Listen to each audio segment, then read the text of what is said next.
పూజాను కరిస్తే ఓం లక్ష్మీ దేవతాభ్యో నమః. ఓం మహాదేవతాభినమక్షానమజ్ఞానాసముద్రే సవే వారుణా దివ్యాగ్నేయ వాయువ్య ప్రాప్త్వ మాంసమానసాది దానేశో ఏకదమే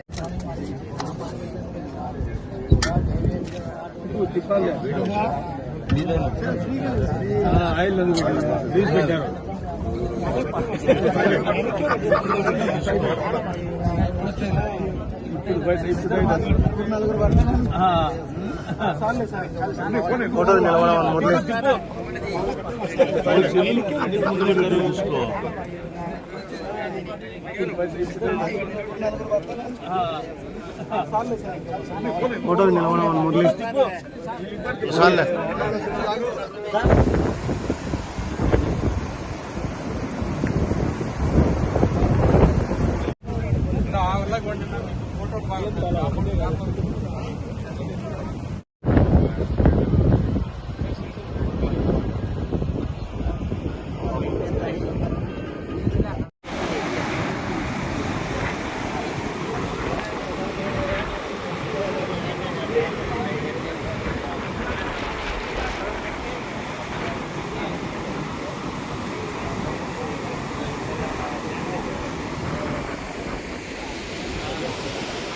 ఈరోజు ఎంతో శుభదినం. ఎందుకంటే మేము ఎలక్షన్లో గెలిచిన తర్వాత మొట్టమొదటిసారిగా రైతుల కోసం లాస్ట్ సంవత్సరము వర్షాలు లేక రైతులకు నీళ్లు కూడా వదిలే పరిస్థితి లేకుండా అయిపోయింది. ఈ సంవత్సరము ముందుగానే రైతులకు మంచి సీజన్లోనే ఈరోజు నీళ్లు మన కేసీ కెనాల్కు వదలడం జరిగింది. మనం ఊహించలే. మనకి ఇక్కడ వర్షాలు తక్కువ పడినా కూడా ఎక్కడో వర్షాలు పడి మన శ్రీశైలం డ్యామ్ నిండి ఈరోజు ఇక్కడ మనం సంతోషంగా రైతుల కోసం నీళ్లు వదిలేమంటే మన అందరూ చాలా సంతోషకర విషయము. దీని మూలంగా రైతులు కూడా పంట పండించుకునేకి చాలా అనువుగా ఉంటుంది. ఇవి కాకుండా ఇవన్నీ ఇక్కడికి వచ్చి డిస్కస్ చేసిన తర్వాత ఈ రాజోల ఆనకట్టైనా కంప్లీట్ చేస్తే గిన రైతులు కళ నెరవేరిపోతుంది.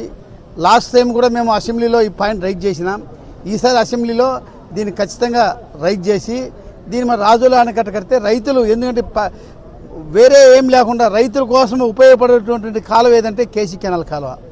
ఇంత అద్భుతంగా ఈ రైతుల కోసము ఉన్నటువంటి కాలువను మనము డెవలప్ చేసుకుంటే గిన రైతులందరూ బాగుపడతారు. దీని మన కేసీ కెనాల్ కింద 92,000 ఎకరాలు ఇరిగేటెడ్ ఉంది. ఈ రాజోల ఆనకట్ట కడితే గిన ఇది జీవితాంతము ఎప్పటికీ మరవలేనటువంటి కళ ఇది రైతులది. ఖచ్చితంగా దీనికోసం మేము ప్రయత్నం చేస్తాం. దీని ముఖ్యంగా ఏంటంటే దీనికి ల్యాండ్ అక్విజిషనే కావాలా.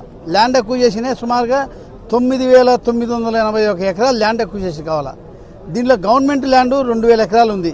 ఇంకా 7,900 ఎకరాలు ల్యాండ్ అక్విజిషన్ కావాలా. అదిగాక R&R కూడా కట్టాలా. దీనికి ఆల్రెడీ టెండర్ కూడా అయిపోయింది. ఏది ఈ కేసీ కెనాల్ ఈ రాజోల ఆనకట్టకు టెండర్ కూడా అయిపోయింది. టెండర్ ఏమైందంటే 1,380 కోట్లు టెండర్ పిలిచారు. 1,380 కోట్లు దేనికి?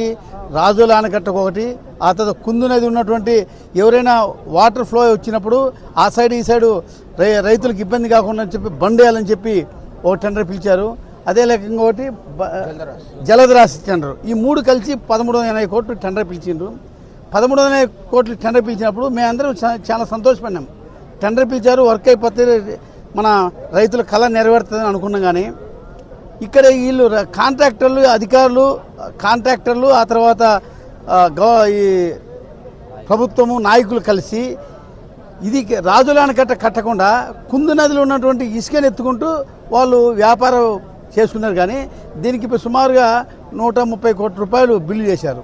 అయినా ఓన్లీ కుందు ఆ బిల్లు ఎక్కడుందో ఇంకైతే మనకు అర్థం కాదు. ఆ చేసినటువంటి వర్క్ ఎక్కడుందో తెలియదు. కుందు నదిలో ఉన్నటువంటి ఇసుకను వాళ్ళు 130 కోట్లు బిల్లు పెట్టడం కాదు, కుందు నదిలో ఉన్నటువంటి ఇసుక ఎత్తుకొని పోయి వాళ్ళు 100 కోట్లు సంపాదించుకున్నారు.